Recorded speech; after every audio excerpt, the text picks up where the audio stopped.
কিছু জিগাইলি না রে ভাই, কি রঙের ঘোড়া দৌড়াইতে আসছো? আব্বা যান নাই, আম্মা যান নাই, আজকে কবরের সামনে দিয়া দাঁড়াইলা। আর যাদের আব্বা আছে আম্মা আছে, মাহফিল শেষ করে মার ফাউজির কাছে দিয়া বলবি, একটা দিয়া বইলা দুইটা পুরো চোখের পানি মার ফাউজির ভিতরে ফালাই দিবি।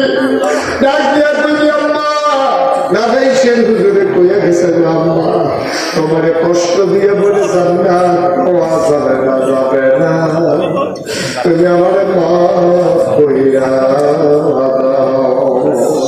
দরকার আছে নাকি না? মায়ের যারা কষ্ট দিত, বাপের যারা কষ্ট দিত, জায়গা সাইয়া লাইও, জায়গা পাতলাইয়া লাইস। আমি তো সব সময় কই, সব ফিরে গেলে কই, বউ মারা গেলে বিয়া করলে আবার বউ কয়, মা মারা গেলে আর মা পাওয়া যায় না। বউ মারা গেলে বউ পাওয়া যায়, মা মারা গেলে বাপে আবার বিয়া করলে সব মা হয়, মা হয় না। আচ্ছা ওখানে সত্য করবেন, মনের কথা করবেন, কোনো চালাকি করবেন না। আপনাদের দিয়ে আগে খারাপ কথা না যাবে না, এগুলো আগে করলেন দিয়ে দিও, শুনতে ফিরতে দেবে এরকম। আচ্ছা আপনি কি কথা বলবেন না? বলার কথা নয়, কত মিথ্যা কথা বলতে যে ইয়ার যদি করতাম যে ভাই আপনার যেটা করতে যেটা আল্লাহ করবো কবুল, আপনি কোথা করবেন? আচ্ছা এটা যদি আপনার মনের কথা হয়, থ্যাংক ইউ, আমার মনে হয় না। আচ্ছা যদি আমি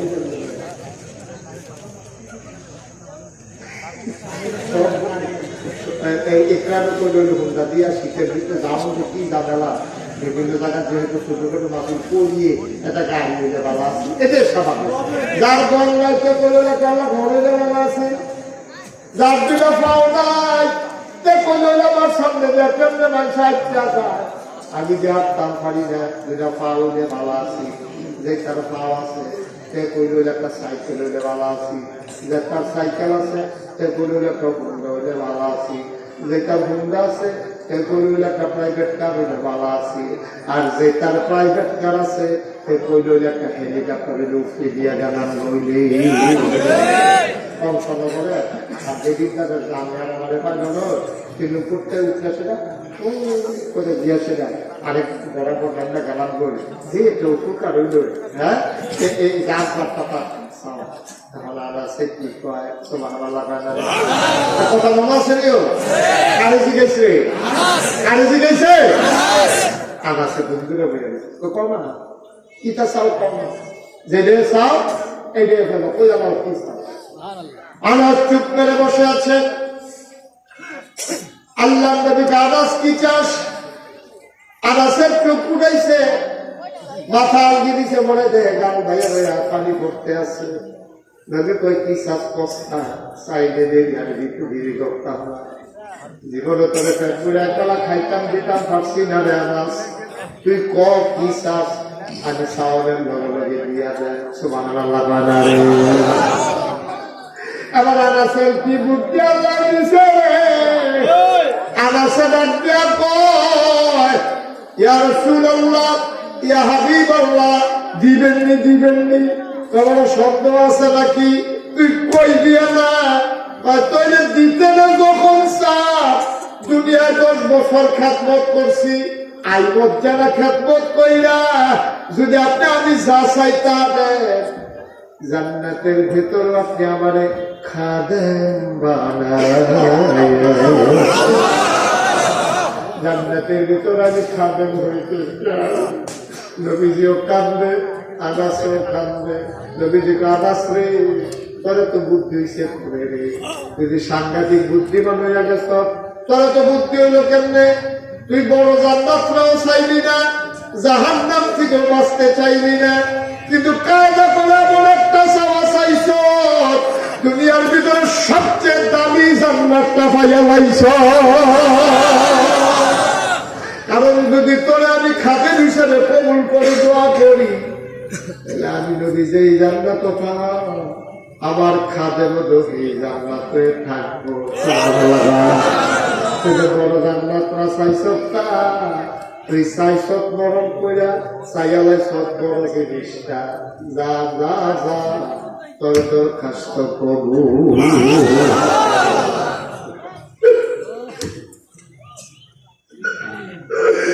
ও শ্রীরামপুরের আব্বারা, ও বড় আব্বারা,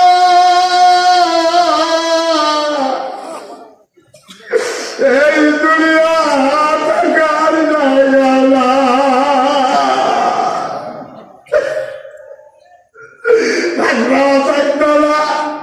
যারা আছি তারা নাই, আমরা যারা আছি রে, আমরা একদিন থাকবো না, আমরা চলে যাওয়া লাগবে রে আব্বা। কি রঙের ঘর দৌড়াইতে আসো, যাইবা যে কি প্রস্তুতি নিছ।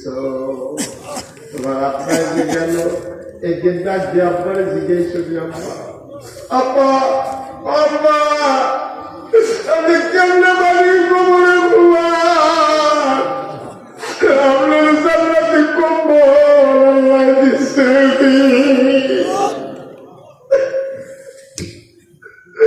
একদিন দিছি গাইলি না, আপনি কবরের ভিতরে কি খান আব্বা, কি আপনারে খাওয়ার, কি কেমনে ঘুমান, জান্নাতি কম্বল টম্বল আল্লাহ দিচ্ছে। কিচ্ছু জিগাইলি না রে ভাই, কি রঙের গোড়া দৌড়াইতে আসো। আব্বা যার নাই, আম্মা যার নাই, আজকে কবরের সামনে দিয়া দাঁড়াইবা। আর যাদের আব্বা আছে আম্মা আছে, মাহফিল শেষ করে মার ফাউজির কাছে দিয়ে বলবি, একটা দিয়ে বইলা দুটা বড় চোখের পানি মার ফাউজির ভিতরে ফালাই দিবি। ডাক দিয়া কইবি, আম্মা দাদাই শের হুজুরে কইয়া গেছে গো আম্মা, তোমারে কষ্ট দিয়ে বলে জান্নাত পাওয়া যাবে না, যাবে না, তুমি আমারে মাফ কইরা দাও। দরকার আছে নাকি না? মাকে যারা কষ্ট দিত, বাপেরে যারা কষ্ট দিত, জায়গা চাইয়া লাইও, জায়গা বাপ চাইয়া লাইস। আমি তো সব সময় কই, সব মা ফিরে গেলে কই, বউ মারা গেলে বিয়া করলে আবার বউ হয়, মা মারা গেলে আর মা পাওয়া যায় না। বউ মারা গেলে বউ পাওয়া যায়, মা মারা গেলে বাপে আবার বিয়া করলে সব মা হয়, মা পায় না। সবাই যদি আমরা তো পাবো যারা দাঁড়াই দিত, উঠো না, দাঁড়াই থাকো, বসার তো জায়গা নেই, কষ্ট করে দাঁড়া। আমার যারা কলিজাতে গাই, হ্যাঁ কলিজাতে গাই নামাজের মতো। আগামী 13 তারিখ মুসাকারা আমি আসবো, বাদ মাগরিব মুসাকারা দরবার আমার আদরে আমার কলিজার টুকরা আবু বকর সিদ্দিক, তার এখানে আসবো আগামী 13 তারিখ বাদ মাগরিবের সঙ্গে 13 থাকবে, আমাদের দেবগ্রামও থাকবে, আর অন্যান্যরা থাকবে ইনশাআল্লাহ। আর নাগাইশের মাহফিল জানুয়ারি মাসের 17 তারিখ। 9 তারিখ আপনারা একরামের সাথে কথা বললে কিভাবে যাবেন, প্রয়োজনে কয়েকটা গাড়ি যদি ঠিক করে ফেলেন তাহলে একসাথে যাইতে সহজ হবে। অনেক বড় বড় বক্তার আসতেছেন, আবার সাদিকুর রহমান ফুরফুরা ফিসা হুজুর আসবে, তারপরে সাদিকুর রহমান আজহারি, আবু নসর আশরাফি, তারপরে আপনার আবুল কাসেম সরকার, নাইমুর রহমান, ইয়াসিন আহমদ ফারুকি, তারপরে আপনার গোলাম জেনারি পান্ডুগড়ের কৃষ্ণানের অনেক বড় বড় সোনাগাজা পিছনে ছোট ভাই হুসাইন আহমদ হানাফি, আর আমরা দরবারে যারা আছে তারা তো থাকবই ইনশাআল্লাহ। সবাই যাবে। জানুয়ারি মাসের 9 তারিখ সামনের শুক্রবারে, পরের শুক্রবার সবার দাওয়াত পাইছেন সবাই ইনশাআল্লাহ। সারা রাতের মাহফিল আপনারা যাবেন, আল্লাহ যেন কবুল করে সবাই শোনা হবে। তো যে কথাটুকু বলতেছিলাম, ওনার মতো তো তবা করা বৈশাখ হবে নামাজের মতো, তুমি নামাজের মতো বইতে পারো না, আমি চিন্তা করি সবাই পড়ে আউযু বিল্লাহি মিনাশ শাইতানির রাজিম বিসমিল্লাহির রহমানির রহিম। ও মাহফিল কি আমার পরে শেষ না আরো বক্তা আছে? এটা জানেননি আপনারা? সাইয়ান আপনি বাইক দিয়া করে এই বলুন না আছে বক্তা আছে। একরাম আরো ওয়াজ করবো মাওলানা নাইমুর রহমান সাহেব এই দৌলতপুরের বিষয় হুজুর, উনি ইনশাল্লাহ আয়সা করছেন। উনি ওয়াজ করবেন নামাজের পর ধরে ওয়াজ করবেন। চালু করে আল্লাহ যেন হেফাজত করে সবাই করা হবে। খুব মনোযোগের সাথে ওয়াজ শুনে তারপরে যাবেন ইনশাল্লাহ। সবাই বৈশা ওয়াজ শুনবেন। আচ্ছা নামাজটা পড়া আমরা সবাই মিলে আবার দাম চমকের সাথে আরো কয়েকজন বইয়া ফেসলা নিয়ে নেবেন। তারা ফটোগ্রাফি করবো, রাত ফটোগ্রাফি তারা করতে না পারে এটা ফেসবুক লাগে রাখবেন। আমি সব আপনারা তো জানেন, সবাই শুনছেন সোশ্যাল মিডিয়ার সুবাদে আমি যে নাগে সেটা কি কারবার ঝুঁকছি এটা হচ্ছে আপনারা বুঝতে পেরেছেন? মাশাআল্লাহ সচেতন শ্রোতা মারহাবা। চিন্তা করলাম, আচ্ছা আমি তো চিন্তা না করলেও চিন্তা করলাম যে চিন্তা করে দেখলাম বাসান পাবো মুস্তাক করে দিই। এই যে ডিসেম্বরের 31 তারিখ 34 বছর হয়েছে ইকরা। গত বছর ছিল 33 বছর হওয়া যায়। এই ডিসেম্বরের 31 তারিখে 34 বছর হয়ে গেছে। আজকে 34 বছর 4 দিন চলতে আছে। আমি চিন্তা করলাম আমার বাসান 6 বছর কোন দিন বলে দেখে রে ওয়াজ কম করলে সিজন করে তো কতবার গেলাম। এখন জাতিদের বাসার কতবার গেলাম, ইকরামরা বাইক কতবার গেলাম, ইকরামের বাইক দিয়ে কি থাকা হয় সেই ব্যাপার তো আমার ওয়াজও আছে কেন। হ্যাঁ মার খাবা কম না কেন? আমি তখন চিন্তা করলাম যে আল্লাহ যেহেতু একটু পরিচয় দিছ, একটু কথা বলার ক্ষমতা দিছ, কারবার একটা বলাই তখন নিয়োগ করলাম বড় করি সুন্দর করি মসজিদ হবলে করে মসজিদও করা লগে হাসপাতালও করা মার খাবা গরিব মানুষের জন্য চিকিৎসা পাইয়া যায়। এই নিয়োগ করে চিন্তা করলাম মসজিদ হইব, হাসপাতাল হইব, নিচতলা হাসপাতাল, দোতলায় মসজিদ। আমি ইঞ্জিনিয়ার জিগাইলাম এই মসজিদটা কত জন নামাজ করতে পারবো? ওই হলো 6,000। আর আসতে করে তো বাংলা 6,000 লোক একটা মসজিদে নামাজ করলো। আপনি এটা কি কেমন করছেন? নিচতলাটা আবার হাসপাতাল না বেড়ে যায়। মার হাবা কথা আমি কইলাম এটা গিয়ে তোরা দেখ তোরা মসজিদ আসত, আমি গরিব মানুষ, আমি পারবো না কিতা কথা কোনো সাহস করে না। তখন একটা নিয়োগ করলাম আল্লাহ ভগবানের তোমালা বলে দেখবেন এখানে যারা খেলে কারাগারি যেতাম না। নিয়োগ করলাম 1 বছরে আমি মুস্তাক হয়েছি মাহফিল করে যত টাকা হাদিয়া পাই পুরো 1 বছরের হাদিয়া আমার মসজিদ আমি দান করে দেবো। 1 বছরে তো বইটা 25 লাখ 25 লাখ টাকা দিয়া আপনারা থেকে চিন্তা করতেছে দুজনে কেমনে দিব।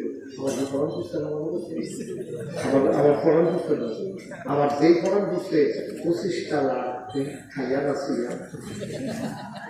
নিয়োগ যে করে না ওটা রাজিও করতেছি না। আফসোস করে দেবো জিব্বাটা বলতে গেছে না, ওটা নিয়োগ করে দিয়েছি না।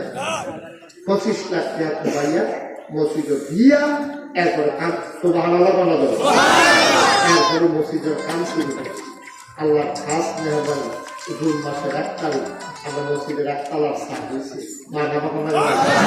আমার আদরের এখানে তেও ফেসবুকের ভিতরে একটা সার্চে ভিডিও করে 1 তালার সাপ হইয়া সার্চে করে ইঞ্জিনিয়ারটা বড় না আমার আঘাত নেওয়া করলো। ওই যে পুরস্কার 15 কোটি আমি ওই চিত্র 30 কোটি আমি ওদিকে ফিটা দেবে। আমি মসজিদ করতাম কইলাম কখন ফি ঝালাই ওটা বেলা 15 কোটি 15 কোটি কইয়া তোরা আমার নামাইছ তখন কইতাছ 30 কোটি। কয়েকদিন পরে তোরা কি চাপাও সেটা আমি কিন্তু কিছু বুঝতেছি না। টাকা মাথা ওদের ডরাইয়া নাম হয়ে দিতাম। গতকালকে দরবার থেকে বের হওয়ার সময় দেখলাম 4 কোটি 63 লক্ষ টাকা আজকে পর্যন্ত খরচ হয়ে গেছে। কোনো ঋণ নেই, কোনো ঋণ নেই ইনশাআল্লাহ। কিন্তু জিনিসপত্র আছে। কয়েকদিন পরে দোতলার ছাদ হইল আমি একটা রিক্সা পাইল আমার মসজিদটার কথা কই বাংলাদেশে মুস্তাক হয়ে যে সেই পীর সাহেব কোনোদিন ঘুরি